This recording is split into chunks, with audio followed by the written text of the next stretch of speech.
wa huwas samiul alim. Amma ba'du. Ashabul kiram, tuan-tuan imam, tuan-tuan Bilal, pengerusi dan seluruh ahli jawatan kuasa masjid, muslimin dan muslimat, hadirin dan hadirat yang dirahmati Allah Subhanahu wa ta'ala sekalian.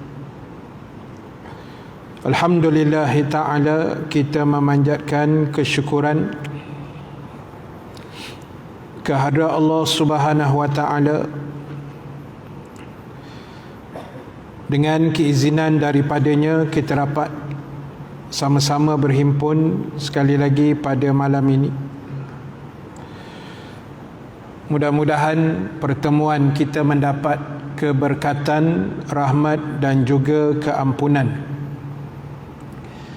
daripada Allah Subhanahu wa ta'ala, insya-Allah. Muslimin dan muslimat sekalian, insya-Allah pada malam ini saya akan menyambung perbahasan dan perbincangan kita menggunakan kitab Apa Artinya Saya Menganut Islam. Dan kita masih lagi dalam membahaskan berhubung dengan tajuk besarnya Saya Mestilah Muslim di Sudut Akidah. Saya mestilah Muslim dari sudut akidah. Dan kita sambung bacaan di dalam kitab pada muka surat 24 pada nombor yang ke-16 ataupun ciri yang ke-16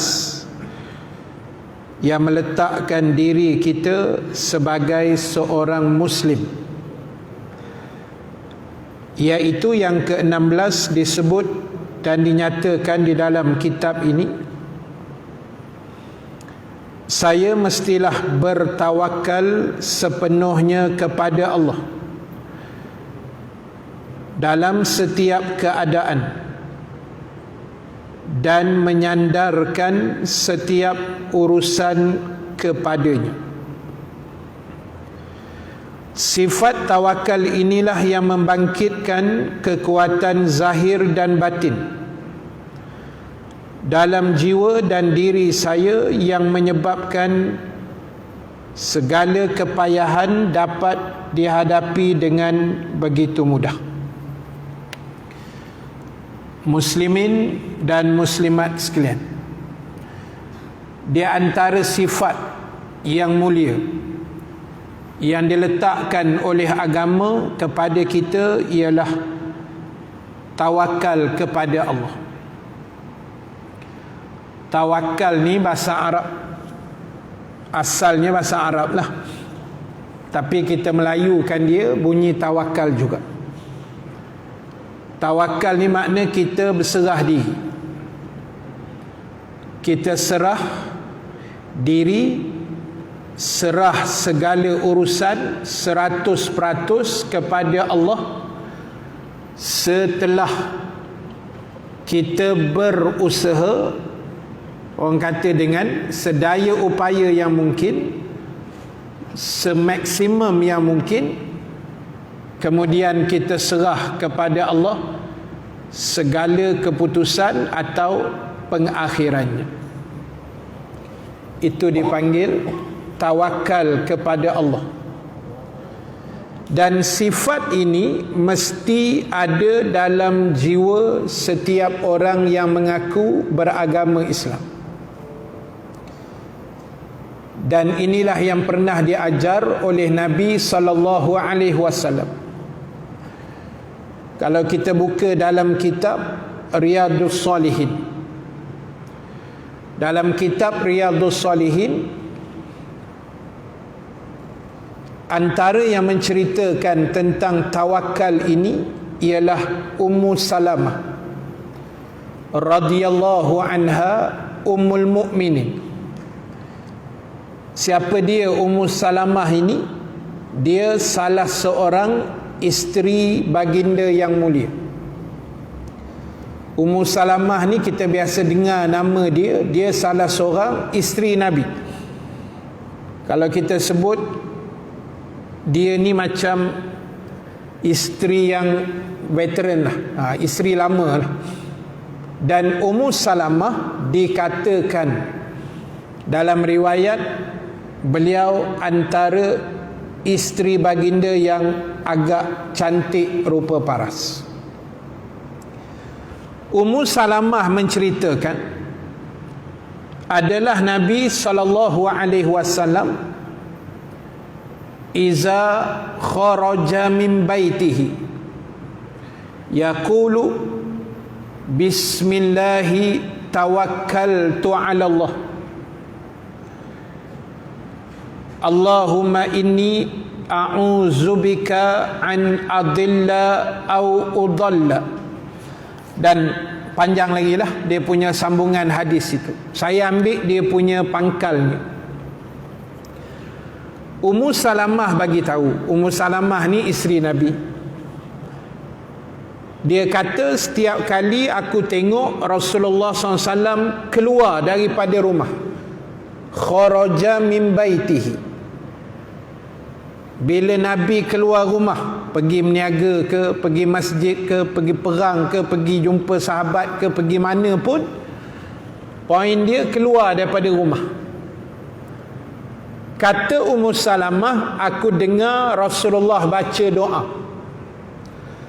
Antara doa yang Nabi sebut, kata Ummu Salamah, Nabi akan baca Bismillahi tawakkaltu ala Allah, dengan nama Engkau ya Allah aku berserah, aku bertawakal kepadamu. Kemudian adalah sambungan tadi itu, Nabi minta berlindung daripada jadi sesat atau disesatkan oleh orang lain. Itu panjanglah sambungannya, tapi saya ambil dia punya poin utamanya. Nabi sendiri pun keluar rumah, Nabi tawakal pada Allah, walaupun dia seorang Nabi dan Rasul yang dikatakan maksum. Maknanya Allah jaga Nabi 24 jam dari sebarang dosa, kesalahan, musibah dan sebagainya. Jadi poin mudahnya untuk kita ambil kefahaman malam ini, setiap kali pergerakan kita, bismillah tawakal ala Allah, jangan tinggal. Tak apa ustaz, rumah saya depan masjid je, 10 langkah sampai. Dah, kena tawakal juga. Dia bukan kira depan masjid ke jauh ke dekat, bukan. Ceritanya berserah pada Allah. Sebab apa kena berserah pada Allah? Walaupun ada doa tambahan lain kan, bila kita baca bismillahi tawakkal ala Allah wala haula wala quwwata illa billahil aliyyul azim. Kita ni tak ada daya, tak ada kekuatan melainkan kekuatan yang Allah beri pada kita. Itu yang kena tawakal. Sebab kita tak ada kekuatan. Kita start kereta elok, kereta kita pun jenis elok juga, baru servis. Kita memandu pun memang jenis berhati-hati, masuk simpang semua bagi signal elok. Tapi kita tak tahu orang lain yang memandu. Kita tak tahu lorinya dengan basnya, dengan hari ni pula basikalnya punya banyak. Sabtu Ahad kan banyak basikal. Jadi tawakal ni sangat penting. Bila kita dah serah pada Allah, kalau jadi apa pun tak apalah, kita dah serah pada dia. Menggambarkan kita tak ada kekuatan. Kita tak ada kekuatan sebenarnya. Saya banyak kali sebut dah dalam kuliah-kuliah sebelum ni juga, pasal apa kita boleh datang kuliah malam ni. Tuan-tuan, ibu-ibu yang hadir dalam Masjid Saujana malam ni, pasal apa boleh datang? Dia sebenarnya bukan sebab memang tengah PKP apa semua ni, tak. Atau kita kata sebab malam ni malam minggu Ustaz, cuti lagi, tu yang boleh datang. Atau kita kata sebab saya dah pencen Ustaz, memang ke masjid je lah 4 raya je. Bukan. Kalau itu jawapan yang kita bagi, saya dah pencen sebab tu datang masjid, ramai orang pencen tak datang. Kan? Ramai tak datang tuan. Atau kita kata hari ni hari Minggu Ustaz, cuti, tu yang datang, ramai orang tak datang walaupun dia cuti juga hari Minggu. Ataupun kita bagi alasan rumah dekat Ustaz, ramai juga rumah dekat tak datang juga. Kadang-kadang yang jauh pula yang datang. Dia bukan cerita dekat atau jauh, bukan cerita pencen ke tak pencen, cuti tak cuti, bukan. Sebab Allah bagi kekuatan dan Allah izin, itu yang sampai. Kalau Allah tak bagi kekuatan atau Allah tak izin, walau sejengkal daripada pintu masjid pun tak sampai. Kalau Allah tak izin, kita dah siap dah nak pergi kuliah, nak pergi masjid, macam kami lah ustaz-ustaz kan, sebelum Covid dulu, hari-hari kuliah surau masjid, pejabat, macam-macam tempat. Ada juga sebahagiannya yang tak sampai pun. Kereta rosak lah, jalan terlalu jam, dah terlewat, salah simpang, macam-macam kan. Semua benda tu Allah tak izin cerita ni. Allah dah atur malam ni kau pergilah kat mana, tak sampai pun. Namun jangan salah faham dah kalau begitu Ustaz, tak payah pergi lah. Tak, kita tak tahu nak jadi ke depan tu. Cuma Islam ajar kita, orang yang mengaku menjiwai agama, dia mesti ada sifat tawakal. Sebab bila kita dah serah urusan pada Allah, apa pun keputusan yang kita akan dapat, elok ke, keputusan tu tak berapa elok ke, kita suka ke tak berapa suka ke, jiwa tetap tenang. Sebab kita percaya ini Allah sudah atur. Dan bila Allah yang atur, sebenarnya percayalah tuan-tuan, ibu ayah sekalian, itulah yang terbaik untuk kita. Tapi sebab ialah manusia ni kan, perangai dia macam-macam. Manusia ni jiwa dia tak sama. Ada yang faham agama, ada yang faham sungguh, ada yang faham sikit-sikit, ada yang tak berapa faham. Itu yang nak jadi susah.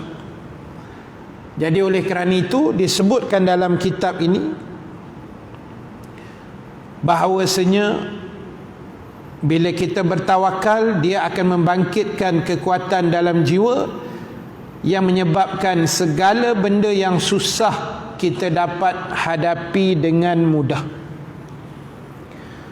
Sebab apa jadi mudah? Sebab kita serah pada dia. Kalau kita memikir buat satu benda dengan kudrat kita, itu nak jadi susah tu. Dan kalau kita buat kerana manusia, itu yang mudah kecewa. Tapi apa pun yang kita buat lillahi ta'ala, aku datang masjid ni kerana Allah, aku niat itikaf dalam masjid malam ni kerana Allah, aku meniaga kerana Allah, aku pegang jawatan ni kerana Allah, semua kerana Allah. Kurang kecewanya tu.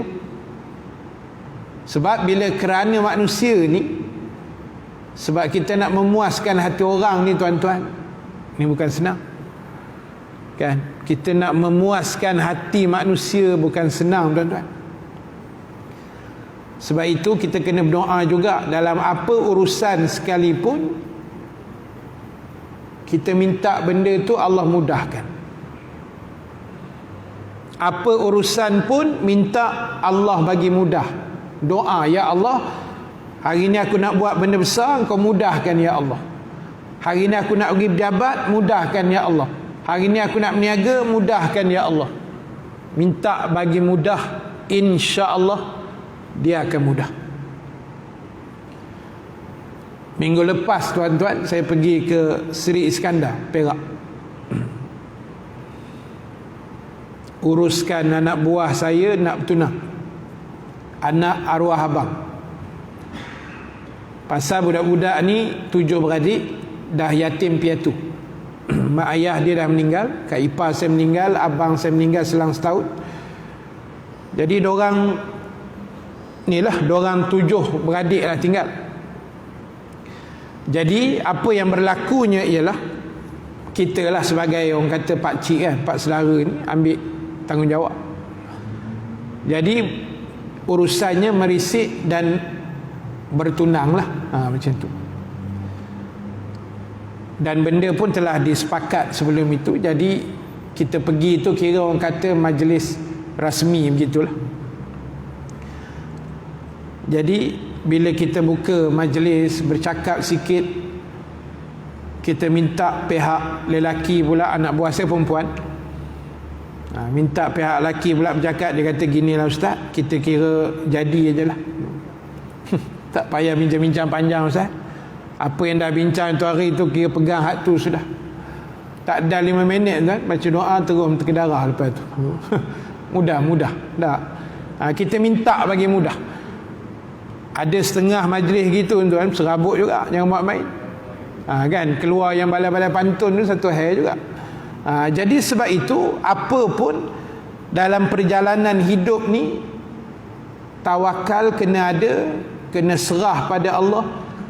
Sebab dialah segala-galanya, dialah penentu segalanya. Dan kita kena ingat, kita ni tak ada daya, tak ada kekuatan kecuali yang Allah Subhanahu Wa Ta'ala berikan kepada kita. Baik, sifat ini dia kata menepati firman Allah dalam surah At-Talaq, surah nombor 65, ayat yang ketiga.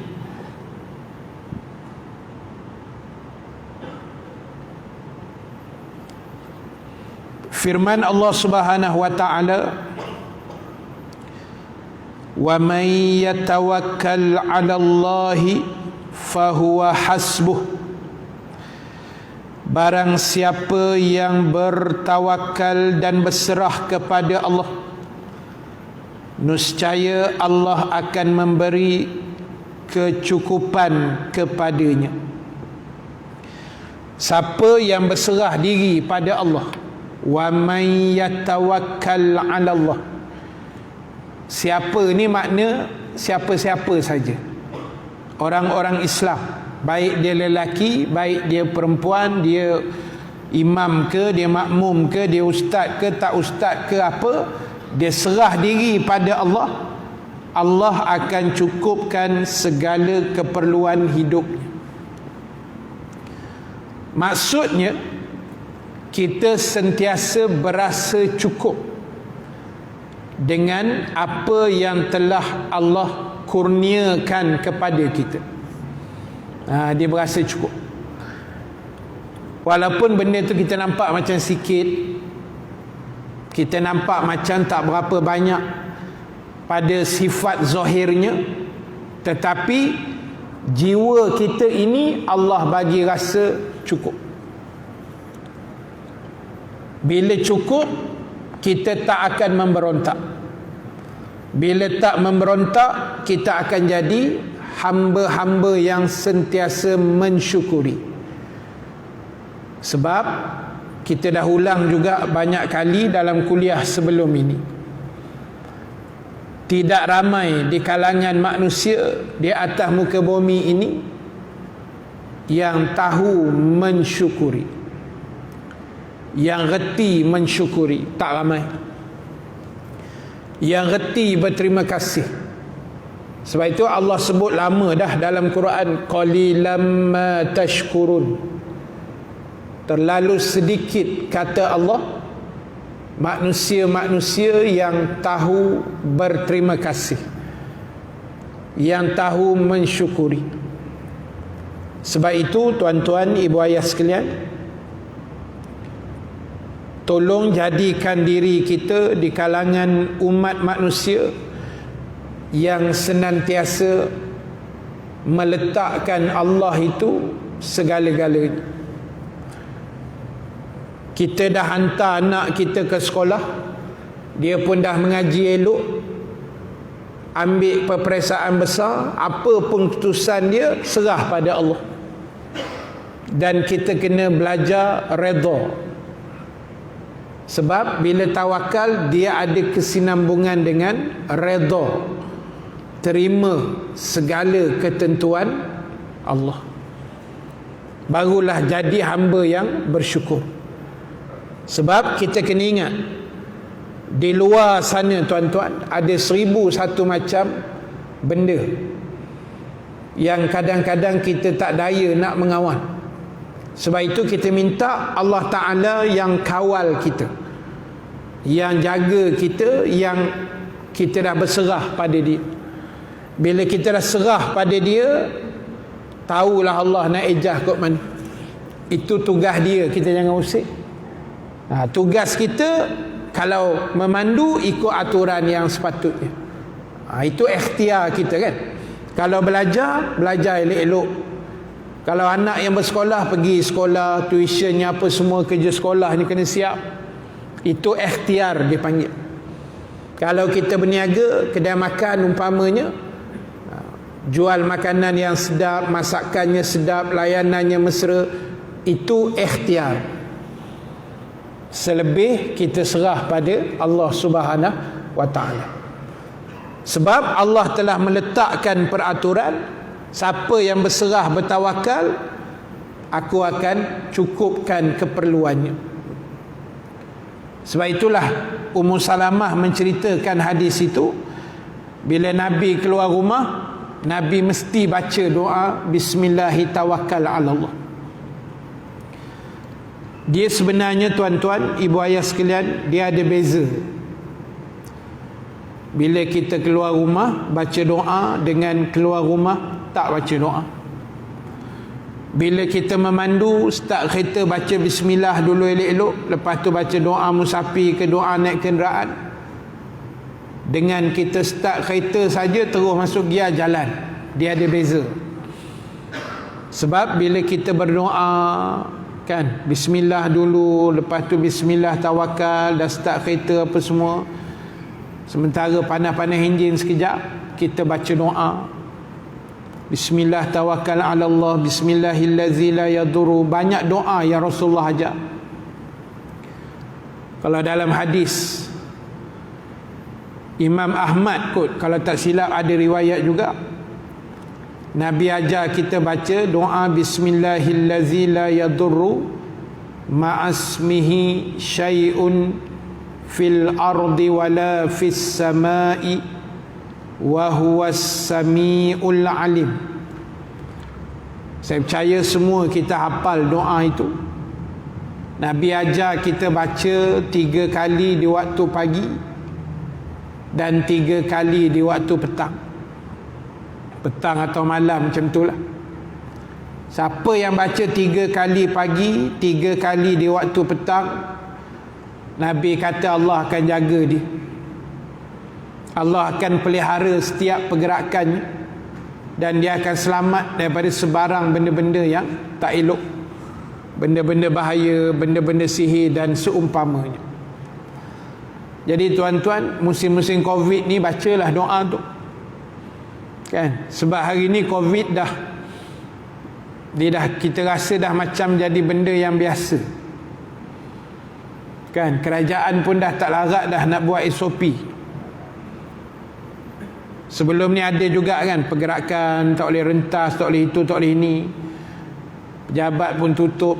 Jadi dia sangkut banyak benda. Ekonomi sangkut, ramai orang tak boleh bekerja, tak ada pendapatan, tak boleh berniaga, macam-macam. Jadi sekarang ni lepaskan semua tu, tapi still juga kena jaga SOP. Kalau kena Covid, pandai-pandai nak masuk hospital, tu je. Dah, itu aja tuan. Jadi kita ialah doa, kita tawakal, kita berserah, kita baca doa-doa pelindung yang Rasulullah ajar dah. Mudah-mudahan selamat insya-Allah. Sebab benda ni entah dia macam senang nak merebak kan. Dengan izin Allah juga benda-benda ni boleh berlaku. Jadi sebab itu nombor 16 tadi, Islam ajar kita supaya kita menjadi hamba-Nya yang sentiasa berserah pada Allah. Kita nak buat apa pun, kita minta petunjuk Allah, kita minta pertolongan Allah, kita merayu pada Dia, kita mengadu pada Dia, minta dengan Dia. Puncanya sebab tadi itulah, kita tidak ada daya dan kekuatan. Baik, saya sambung lagi bacaan. Lihatlah betapa indahnya pesanan Rasulullah sallallahu alaihi wasallam kepada kita. Dalam sebuah hadis, Nabi sallallahu alaihi wasallam bersabda, "Ihfazillaha yahfazka. Ihfazillaha tajidhu tijahak. Iza sa'alta fas'alillah.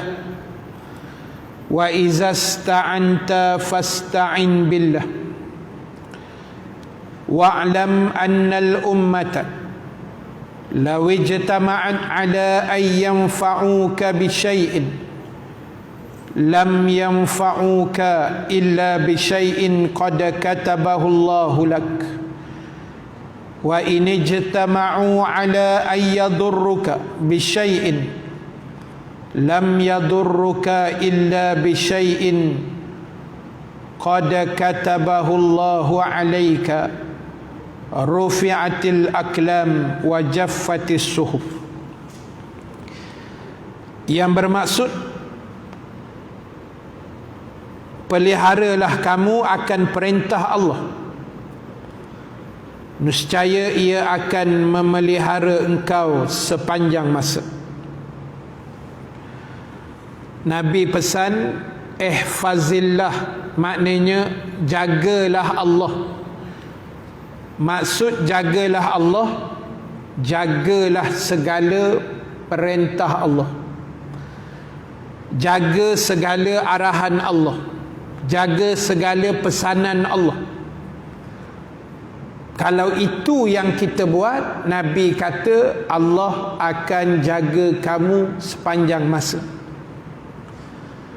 So tugas kita tuan-tuan, ibu ayah sekalian atas muka bumi ini, kita kena ingat status kita ialah hamba Allah, hamba kepada Allah, dipanggil hamba Allah.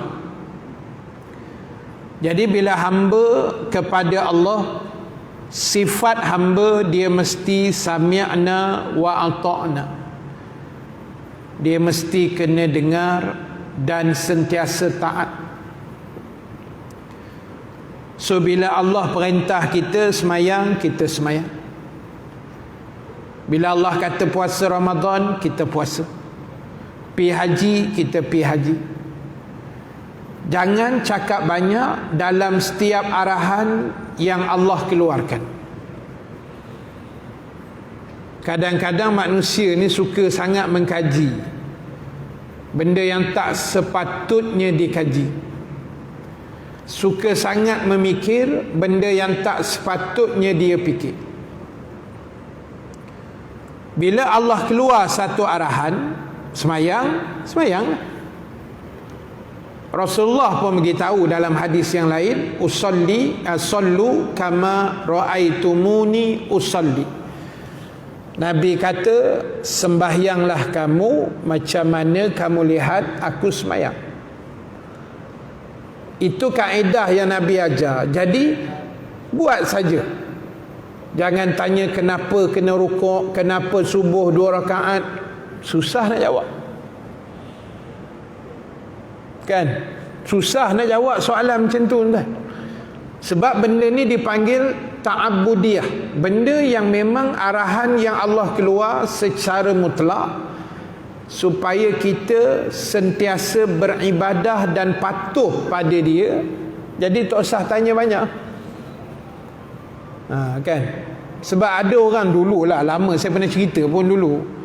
Dia tanya saya, "Ustaz, kenapa subuh 2 rakaat tidak 3?" Jadi susah nak jawab soalan macam tu. Dia tak nak jawapan tu 2 rakaat tu sebab Allah suruh. Dia tak nak. Dia nak tahu kenapa 2 bukan 3. Payah nak jawab kan. Memang tak ada, saya tak tahulah kalau ada jawapan kan. Tapi saya tak reti jawab soalan tu. Tapi dah ditanya, kita jawab juga. Dia kata kenapa subuh 2 tak 3 Ustaz? Saya kata 2 pun tak semayang. Ada hati nak buat sampai 3 pula.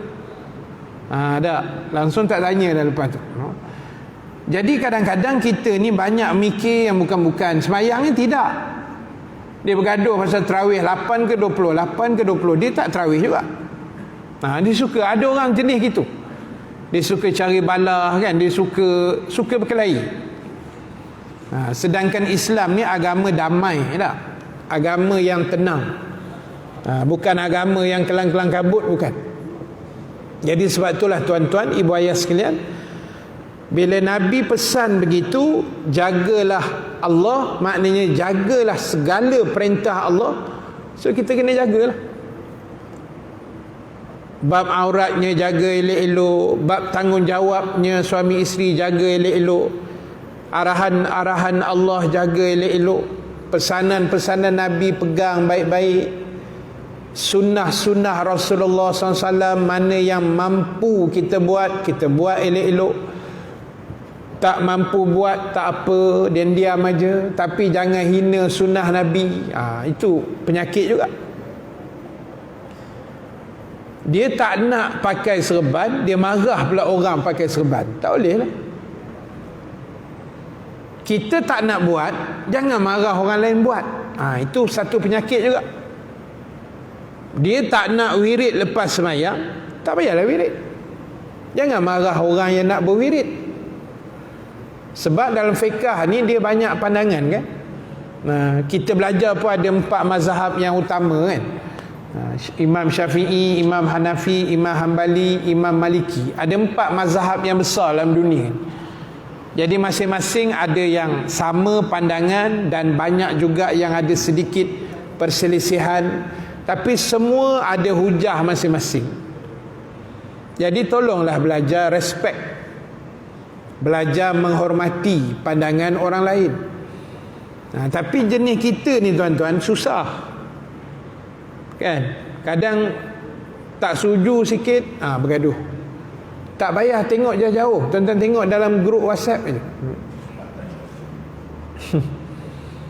Grup WhatsApp kita kan. Ada je tembak satu isu, tak puas hati, left group. Itu penyudahan. Pasal tak belah pandang dia. Tak boleh terima pandangan kawan ni, kita rasa kita je betul. Itu penyakit juga. Jadi sebab itulah kita ni bila ikut agama tu betul-betul, insya-Allah jiwa kita tenang.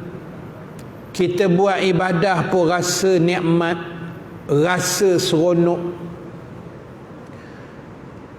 rasa dia punya feel dia tu.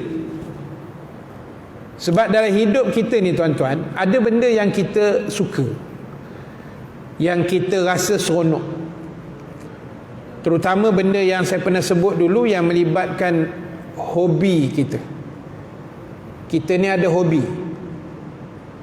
Ada orang hobi dia mancing. Ada orang suka main bola sepak. Ada tak suka main tapi suka tengok orang main bola pun ada. Ada orang suka cycling. Sekarang ni banyak cycling kan. Suka kayuh. Jadi bila kita nak buat hobi kita tu, dia punya seronok tu satu macam kan.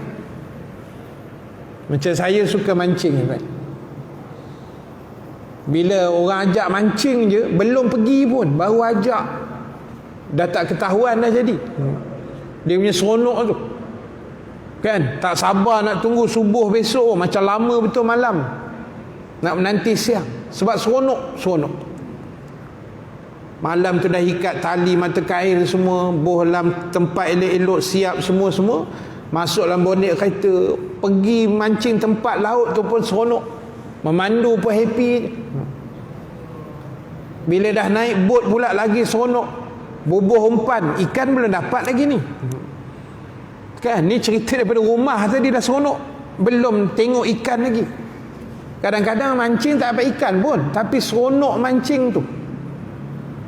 Jadi boleh tak seronok macam tu kita alihkan pergi pada ibadah? Macam mana kita seronok naik basikal, macam itulah kita seronok nak sembahyang. Macam mana kita seronok main bola, macam itulah seronok kita nak puasa sunat. Seronok nak sedekah. Seronok. Barulah ibadah kita jadi lancar, jadi elok. Orang kata sebab ibadah ni tuan-tuan, ibu ayah sekalian, dia mesti ada rasa. Dia mesti ada jiwa. Tak?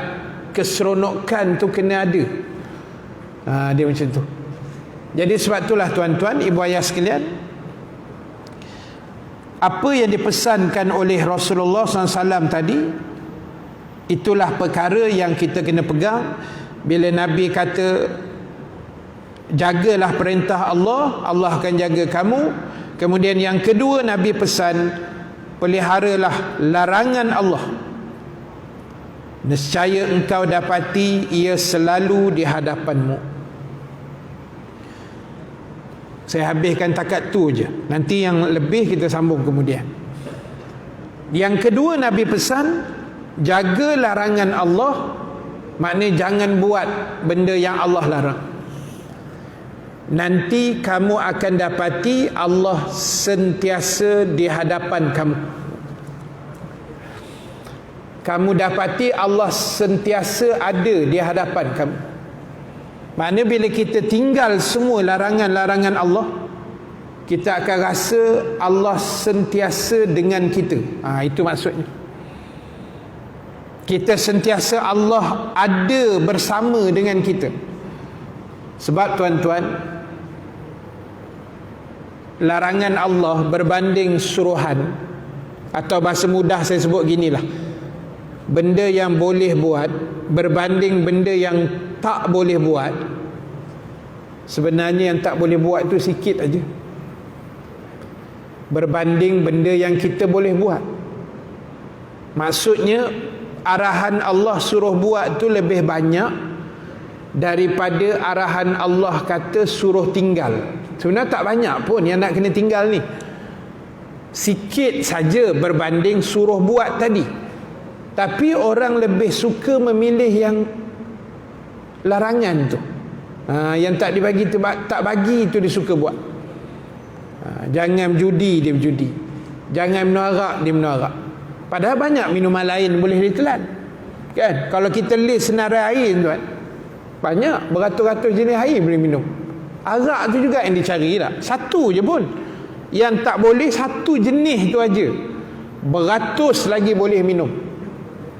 Tapi dicari yang tak boleh tu juga. Perangai manusia. An-nasu harisun ala ma muni'a.